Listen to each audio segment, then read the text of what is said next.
Merci à tous. Julien m'avait dit que c'était un petit déjeuner débat. Bon. Si maintenant les petits déjeuners débats sont aussi vastes, je n'ai pas de raison particulière de m'inquiéter. Asseyez-vous, je vous en supplie, asseyez-vous. On est entre amis, on est là aussi pour travailler, et donc je vous demande de vous asseoir, de vous mettre à l'aise. Mes chers amis, je ne commencerai pas cette petite introduction d'abord sans vous présenter mes excuses, puisque je devais venir à Toulouse dans le cadre d'un meeting à la dernière présidentielle et que nous avons dû annuler le meeting de Toulouse pour changer notre fusil d'épaule et partir à Perpignan. Donc je m'en excuse platement et j'essaye de me rattraper un petit peu en étant là aussi aujourd'hui et en vous ayant donné la priorité en quelque sorte du démarrage de cette grande tournée qui va me mener dans toute la France. Et puis je ne commencerai pas sans vous remercier. Vous remercier du fond du cœur pour ce que vous avez fait.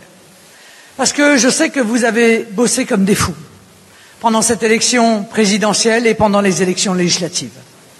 Je sais que vous avez tracté, que vous êtes allé coller, que vous avez convaincu jusqu'au dernier moment. Et je voulais vous dire que n'oubliez jamais qu'au-delà de ces estrades, qu'au-delà des plateaux de télévision où nous allons défendre, nous autres dirigeants du Front National, les idées, n'oubliez jamais que c'est vous qui êtes le Front National. C'est vous qui avez fait le Front National.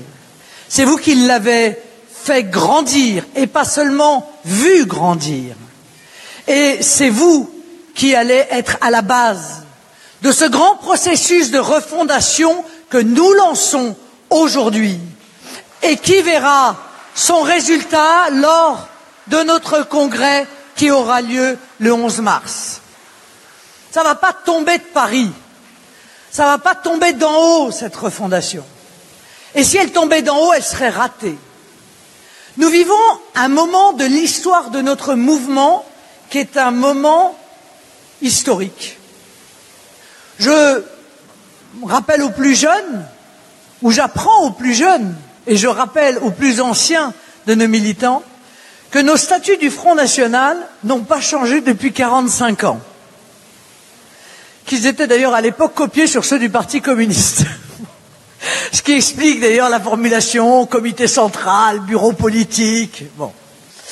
Que donc, nous avons construit ces statuts du Front National à l'époque où le Front National était une force émergente, où il était clairement un mouvement d'opposition, un mouvement même au départ de contestation, disons-le. Nous ne sommes plus dans cette situation.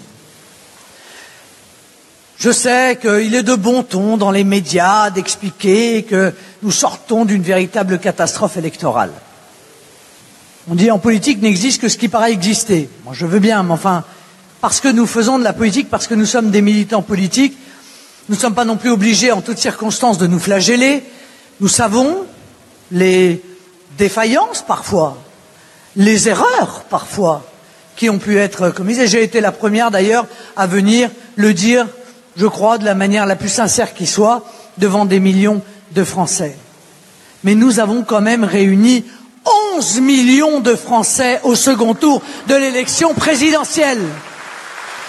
11 millions 34% de nos compatriotes qui, malgré tout ce qui a été dit, qui, malgré peut-être les défaillances et les erreurs dont je parlais, eh bien, se sont déplacés et nous ont accordé leur confiance. C'est un socle considérable. Et qu'est-ce que l'on voit à côté? On voit la décomposition totale de la vie politique française, totale. Le Parti socialiste disparu, effondré. Les Républicains n'arrivant pas au second tour de l'élection présidentielle. Elle est là, la réalité.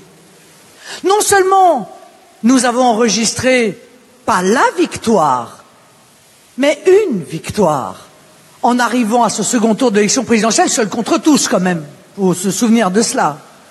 Mais de surcroît, nous avons une autre victoire dans notre besace. c'est que nous avons contribué à la recomposition de la vie politique française. Ce fameux clivage gauche-droite, il est terminé, il est mort, et c'est grâce à nous. C'est nous qui avons, dès le départ, poussé les portes, arrêté ce métronome mortel, droite, gauche, où la vie politique était colonisée par des feignasses qui n'attendaient qu'une chose, c'est que les uns se plantent pour pouvoir arriver automatiquement au pouvoir. Et arriver au pouvoir pour refaire la même chose que ceux qui avaient été battus. C'est ce que nous avons vécu ensemble pendant 30 ans. C'est ce que nous avons subi ensemble, ce métronome. Eh bien, nous avons brisé cela. Ah, Monsieur Macron s'est glissé en quelque sorte dans cette route que nous avons pu ouvrir. Nous avons cassé le clivage gauche-droite, imposé un clivage national contre mondialiste. Eh bien, en ouvrant cette porte-là, M. Macron s'y est précipité. Et en quelque sorte, il participe lui aussi de cette recomposition de la vie politique. Lui aussi, il est ni droite ni gauche. Il représente les mondialistes et nous représentons les nationaux. Moi, j'entends les analyses des médias qui nous expliquent qui est l'opposant le meilleur, qui n'est pas l'opposant le meilleur. Mais moi, je crois à l'élection. Ce sont les Français qui nous ont mis au second tour de l'élection présidentielle. Ce sont eux qui ont dit qui était l'opposant, ou plutôt l'alternative à la politique d'Emmanuel Macron. Parce que c'est bien beau de s'opposer. C'est le débat aujourd'hui avec Mélenchon. Ah, regardez, Mélenchon, c'est le meilleur opposant. Moi, je veux bien. Hein. Mais le coup du paquet de nouilles, on l'a fait il y a 15 ans, nous. Hein. Si c'est pas il y a 20 ans, bon. Mais nous sommes passés à autre chose. Nous ne voulons pas être seulement l'opposition, nous voulons être l'alternative. Nous voulons être ceux qui allons remplacer celui qui, aujourd'hui, met en œuvre une véritable politique de déconstruction de notre pays. Systématiquement, consciencieusement, Emmanuel Macron déconstruit. Il déconstruit la relation de travail. C'est même pas le droit du travail, mais nous en reparlerons très certainement tout à l'heure. C'est la nature de la relation qui lie le salarié à son entreprise. Une relation d'investissement, une relation de durabilité, une relation de confiance. Aujourd'hui, on aura des salariés jetables, un contrat de mercenariat, comme j'ai pu le décrire sur les différents plateaux de télévision. On parlera également tout à l'heure de la loi sécurité intérieure, la énième loi de lutte contre le terrorisme. Vide totalement de son contenu. Vous me direz, là pour le coup, Emmanuel Macron nous a pas menti. Hein. Juste avant les élections présidentielles, il avait dit « je ne vais pas faire un programme contre le terrorisme dans la nuit ». Bon, donc il a respecté sa promesse, il applique son programme en matière de lutte contre le terrorisme, rien. Zéro la bulle. On va travailler aujourd'hui, parce qu'encore une fois, il est nécessaire que nous le fassions. Ce processus de refondation historique, il va tout remettre à plat. Pourquoi? Parce que nous devons constituer l'outil politique qui est susceptible de nous faire l'autre moitié du chemin. Nous avons fait la première partie, nous avons atteint 34%. Il nous reste la deuxième partie du chemin à faire. Elle est difficile. Passer de 34 à 50, ça n'est pas simple. Et pour le faire, nous avons besoin évidemment d'un outil qui soit un outil moderne, qui soit un outil adapté, et qui soit un outil qui soit évidemment fondé sur la seule richesse d'un mouvement politique. Vous. Alors mes amis, ce que je vais vous demander, c'est de me transmettre vos questions. Vous êtes très nombreux, vous imaginez bien que je ne pourrai pas répondre à toutes ces questions. Je répondrai à un certain nombre directement ici, aujourd'hui. Et je répondrai à toutes les autres questions que vous me poserez par mail. Donc vous allez me mettre votre mail avec votre question. Comme ça, chacun d'entre vous qui aura un questionnement aura une réponse à ce questionnement. Vous pouvez poser des questions, vous pouvez faire des propositions, vous pouvez aussi faire des critiques. Vous avez le droit de le faire. La seule règle du jeu que j'ai exigée dans le cadre de ce grand débat de la refondation, une critique, une proposition constructive. Je ne veux pas de critique pour la critique. D'abord parce que c'est trop facile de critiquer pour critiquer et encore une fois, on ne construit rien. Mais si vous critiquez quelque chose, et j'entendrai encore une fois ces critiques, je souhaite qu'à côté, il y ait une proposition.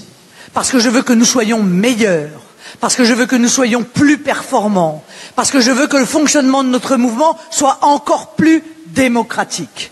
On va discuter de tout dans le débat sur cette refondation. Sans exclusive, sans scrupule, sans inquiétude, on peut parler de tout. La manière dont on va utiliser l'outil, le nom que doit avoir cet outil, comment est construit cet outil, comment va fonctionner cet outil, on peut tout discuter. Et c'est aussi ça, ce qui est historique dans le moment qui nous sépare de ce congrès. On va pouvoir discuter de tout. L'organisation du mouvement, la philosophie qui est la sienne, la philosophie de l'action que nous devons mettre en œuvre, la transformation de notre mouvement qui est un mouvement d'opposition en un véritable mouvement de gouvernement.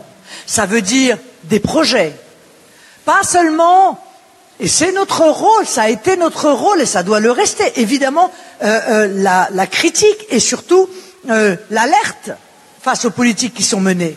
Mais aussi, qu'est-ce que nous voulons derrière? Qu'est-ce que nous souhaitons proposer? Et je crois qu'il faut le faire, et je l'ai dit à nos responsables départementaux à tous les niveaux. Il faut qu'on conçoive un projet municipal.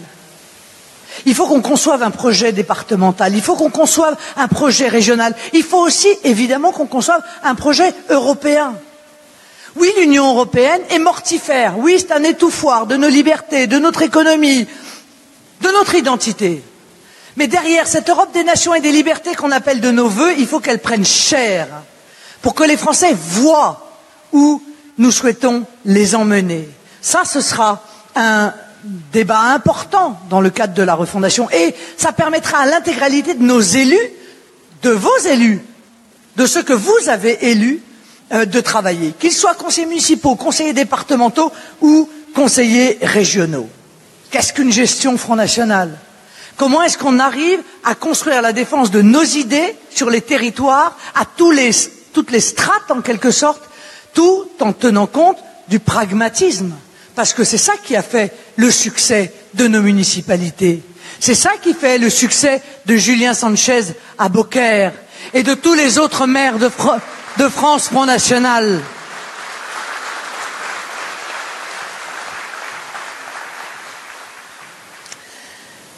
Repenser nos approches des alliances aussi.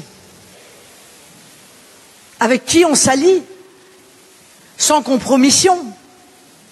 Bien sûr que c'est important parce qu'il y a eu un événement fondamental quand même. Ça a été le bout de chemin que nous avons fait avec Nicolas Dupont-Aignan. Le bout de chemin a été court dans le temps, mais il est important et il est profond.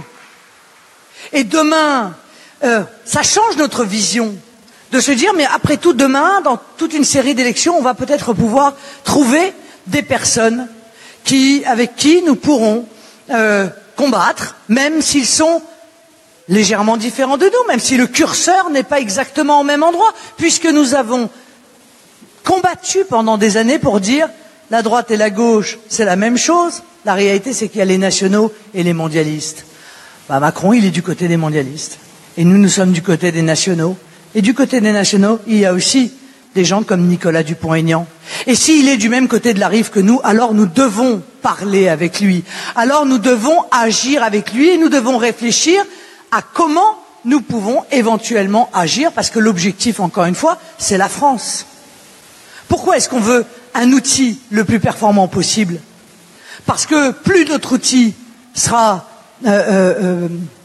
puissant, performant, et plus nous gagnerons rapidement le pouvoir.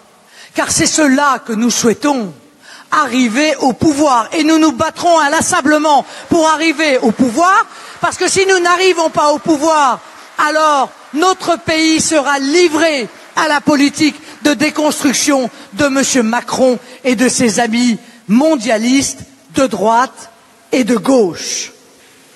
Repenser notre communication, repenser nos éléments de langage, repenser notre vocabulaire pour essayer de convaincre encore et toujours, tenir compte des leçons des élections, tenir compte de ce qui n'a pas été compris, de ce qui n'a pas été entendu. Bien sûr qu'il faut le faire. C'est pour ça que moi j'entends l'intégralité des critiques qui sont formulées, bien sûr. Si on n'est pas capable d'entendre les critiques, alors on n'est juste pas capable de s'améliorer. Repenser nos alliances, en discuter, repenser notre vocabulaire, revoir notre communication, rétablir aussi les priorités de notre action politique. Nous sommes juste avant des municipales. On va quand même tirer ensemble quelques leçons, objectivement. Nous avons cassé le plafond de verre aux législatives. Voilà notre 3e victoire. Nous avons cassé le plafond de verre et avons fait élire 8 députés au majoritaire en faisant plus de 50%, ce que l'on nous contestait quelque temps avant l'élection présidentielle. Ah, ils adoraient cet argument, mais regardez, vous n'arrivez pas à faire au majoritaire plus de 50%. Eh bien, nous avons démontré que si. Mais nous avons aussi constaté que là où nous faisons plus de 50%, ou là où nous nous approchons de 50%, soyons quand même honnêtes, c'est là où nous sommes implantés localement. Nous n'aurions pas gagné les 4 députés du bassin minier si Steve Briouat n'avait pas gagné la municipalité d'Hénin-Beaumont et ne l'avait pas gérée comme il la gère. Louis n'aurait pas été élu député s'il ne s'était pas investi localement depuis des années. Et beaucoup d'autres de nos amis n'auraient pas atteint presque cette barre de 50% si il ne s'était pas investi, s'il ne s'était pas implanté, s'il n'avait pas réussi à lier la politique nationale et l'investissement local dans les territoires. C'est une leçon que nous ne devons jamais oublier. Parce que demain, il y a des municipales et que ces municipales sont une des marches vers notre victoire. Plus nous gagnons de mairie, plus nous sommes capables de montrer ce que nous savons faire. Et objectivement, admettons aussi que le fait de ne pas avoir gagné de région a été évidemment un handicap majeur. Si nous avions gagné des régions, nous aurions pu montrer ce que nous étions capables de faire sur un territoire plus vaste qu'un territoire municipal. Et nos adversaires le savaient bien. C'est la raison pour laquelle ils ont fait ce qui n'est jamais arrivé dans le cours, évidemment, de la 5e. Ils se sont fait harakiri pour nous empêcher de gagner la région PACA et la région Nord-Pas-de-Calais. Harakiri. Et s'ils se sont fait harakiri, c'est précisément parce qu'ils savaient les conséquences que pouvait avoir notre victoire dans ces régions. Ils croient quoi? Que nous allons abandonner? Que nous allons nous démotiver? Oh, bien sûr, il y a eu de la déception. Quand on se bat pour gagner, quand on veut gagner, quand on pense gagner et qu'on ne gagne pas, on est légitime, bien sûr, à être déçu. Et nous l'avons tous été. Mais nous sommes des Français. Nous sommes des combattants.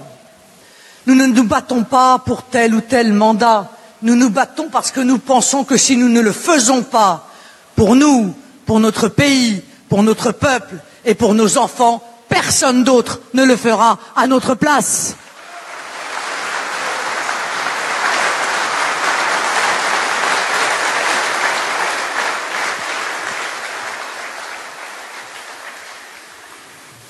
Nous n'avons pas d'élection devant nous pendant 18 mois. Les prochaines seront les européennes et les suivantes seront les municipales. C'est le moment où il faut, je le crois, en tout cas je vous le suggère, refaire du contenu. On va refaire du contenu. On va parler des idées et je vous expliquerai tout à l'heure par quels moyens je vous suggère pour pouvoir refaire du contenu et vous permettre à vous tous de participer, encore une fois, au renforcement et à l'édification de nos idées. Parce que là, c'est pareil, ça ne peut pas tomber exclusivement d'en haut. Moi, je crois à l'intelligence collective. Louis Alliot le rappelle souvent, il dit je suis un ancien joueur de rugby, moi j'aime le jeu collectif. Alors moi j'ai pas joué au rugby, mais j'aime le jeu collectif aussi. Parce que si j'aimais pas le jeu collectif, je ne serais pas la présidente d'un mouvement politique. Alors mes chers amis, c'est en vous livrant un petit peu ces quelques pistes que je vais vous laisser la possibilité, précisément, puisque je pense que des documents vous ont été distribués, de poser vos questions. Encore une fois, je répondrai à certaines d'entre elles ici, aujourd'hui, et sachez que tous ceux qui m'auront interrogé auront très rapidement, dans la semaine qui vient, une réponse à leurs interrogations. Je vous remercie en tout cas d'être présents et à l'avance, je vous remercie de vos questions, de vos propositions et même de vos critiques. Marine Le Pen depuis Toulouse pour lancer ce qu'elle a appelé le grand processus de refondation dans un exercice un peu particulier. Alexandre Malafaille, c'est pas un discours qu'on a vu là. Non, le sentiment est assez particulier parce que un sentiment de beaucoup de confusion dans ce que dit Marine Le Pen, du mal à s'y retrouver. On voit qu'elle cherche, visiblement elle cherche son style, elle cherche des idées, mais elle est étonnante quand elle dit qu'à un moment donné, posez-moi toutes vos questions parce que j'ai des réponses, je vous répondrai et je vous répondrai dans la semaine. Donc on imagine ce que ça va. Mais c'est aussi la forme de ce rendez-vous. Regardez ce qu'on voit ici, cette salle. C'est un déjeuner à la rencontre des militants. C'est un peu particulier, évidemment. C'est pas comme un discours de tribunicien de mais campagne. Mais la forme compte quand même beaucoup, je trouve. Elle dit posez-moi vos questions par mail, je vous répondrai dans la semaine. Et en même temps, elle va dire on peut tout discuter. Donc elle a les réponses ou elle veut tout discuter. Il y a